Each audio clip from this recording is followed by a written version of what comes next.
அதுக்கு சூர்யாவ நாம முதல்ல இல்லாம பண்ணணும். சூர்யாவோட அப்பா ஏற்கனவே உயிர் இருந்தோம் போனம் போல கோமாவுல இருக்கா. இதையும் கரெக்டா இல்ல சொல்லுது. இன்னும் கொஞ்ச நாள்ல அவன் செத்துருவான். அதனால மத்த 3 பேரோட கதைய எவ்வளவு சீக்கிரம் முடிக்கிறோமோ அவ்வளவு சீக்கிரம் முடிச்சா நமக்கு நல்லது. முடிச்சிடலாம். கொள்ளு பாட்டி, அந்த துர்காவை பத்தி உனக்கு தெரியாது. 150 வருஷம் உயிரோட இருக்கிறதெல்லாம் பெரிய விஷயம்தான். ஆனா அதை விட பெரிய விஷயம், அந்த மாறி இறந்து போய் யமனோட போராடி மறுபடியும் துர்கா உடம்புக்குள்ள வந்துட்டான். ஆமா, இப்போ நாம பாக்குறது துர்கா இல்ல,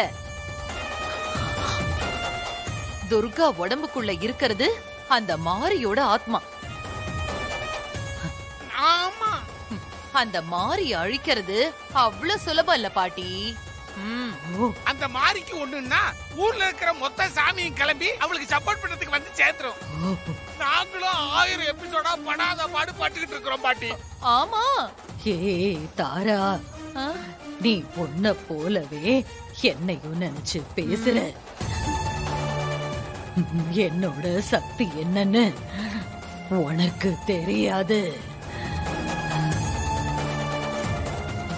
அந்த குடும்பத்தை எப்படி நான் அழிக்க போறேன்னு பொறுத்திருந்த பாரு.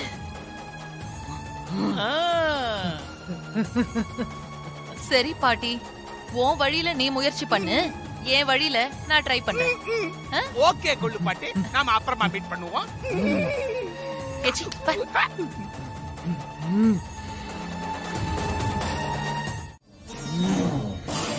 சரி டேய் பாண்டி, இப்ப நீ என்ன விஷயமா வந்திருக்க? ஏன் அந்த தாரா வரலையா? சிஸ்டர் வரல கிராணி. முக்கியமான ஒரு விஷயத்தை உங்ககிட்ட சொல்லிட்டு வர சொல்லி சிஸ்டர் அனுப்பி வச்சாங்க கிராண்ட்மா. முக்கியமான விஷயம்? அதுவும் தாரா அனுப்பி வச்சிருக்காளா? அப்படி என்ன முக்கியமான விஷயமோ? குழந்தை தேவிக்காக துர்கா கோவில்ல வேண்டிட்டு இருந்திருக்கிறா. அந்த வேண்டுதலை நிறைவேற்றுறதுக்காக குழந்தை தேவிய கூட்டிக்கிட்டு துர்கா அம்மன் கோயிலுக்கு போறா. துர்கா தேவி 2 பேரோட உயிரையும் ஒன்னா எடுக்கிறதுக்கு ஒரு அருமையான வாய்ப்பு கிடைச்சிருக்குது. இந்த நல்ல தகவலை சிஸ்டர் உங்ககிட்ட சொல்லிட்டு வர சொன்னா கிராண்ட்மா.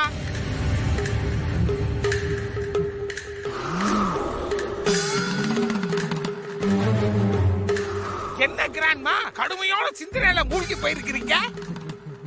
ஊர்ல இருக்கிற எல்லா சாமியும் அந்த துர்காவுக்கு துணைக்கு வரும்னு சொன்னீங்கல்ல? ஆமா கிராண்ட்மா, நாங்க மாரிய கொலை பண்றதுக்கு பல தடவை கடுமையா முயற்சி பண்ணிருக்கிறோம். ஆனா கடைசி நேரத்துல ஏதாவது ஒரு சாமி வந்து அவளுக்கு ஹெல்ப் பண்ணிடும். இதுதான் நடந்துகிட்டு இருக்குது. அம்மனோட அனுகிரகம் இருக்குன்னு தானே அந்த துர்கா இவ்வளவு ஆடிக்கிட்டு இருக்கா.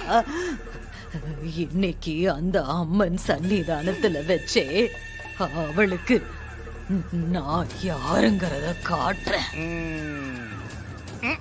வரதுகள்லாம் இப்படித்தான் சொல்லுதுங்க, ஆனா எதுவும் நடந்த பாடில்ல. என்ன நடக்குதுன்னு பாப்போம். கிளவியா மாறியான்னு மோத விடுவோம். என்ன பாண்டி, நான் அப்புறமா வரட்டுமா granny? Bye bye, sweet dreams. எதையா சொல்லி சமாளிப்பா. கோமாளி பைய.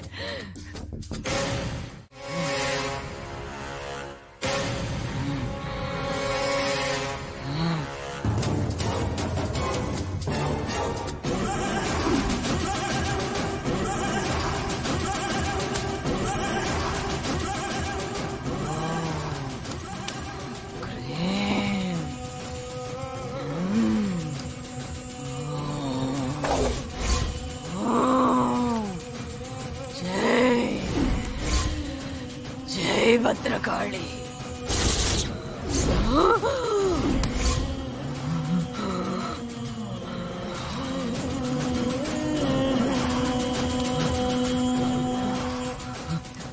பூஜைக்கான பலன் எனக்கு கிடைச்சிருச்சு. எனக்குள்ள முழுமையா சக்தி வந்துருச்சு. என்னோட பலம் இன்னும் அதிகரிச்சிருச்சு. நான் நினைச்சத இனிமே நடத்தி காட்டுவேன். என்னோட எதிரிய ஒழிச்சு காட்டுவேன். ஓம் ஓம் கிரீம். மந்தாகினி, உனக்குள் கூடுதல் சக்தி உண்டாகி உனது பலம் அதிகரித்திருப்பது உண்மைதான். ஆனால் நீ நினைத்த காலத்தில் நினைத்த நேரத்தில் அந்த சக்தியை வைத்து உன்னால் ஒன்றும் செய்ய முடியாது. அப்போ அப்போ என்னோட தவம், எனக்கு கிடைச்ச சக்தி எல்லாமே எல்லாமே வீண்தானா? நான் சொல்ல வந்த பொருள் அதுவல்ல மந்தாகினி. எதற்கும் கால நேரம் என்று ஒன்று உண்டு. அவற்றுக்கென்று குறிப்பிட்ட திதி உண்டு. அந்த திதியில் தான் செய்ய முடியும். சரி, நீ சொல்றது சரிதான் சரிதான். ஆனா என்னைக்கு ஏத்த திதி தானே. நான் நினைச்சத நான் செய்யலாம்ல. நீ தாராளமாக செய்யலாம். சரி, நான் இப்பவே பூஜை ஆரம்பிக்கிறேன். ஓம் ஓம் கிரீம் ஓம் காளி. ஓம் காளி.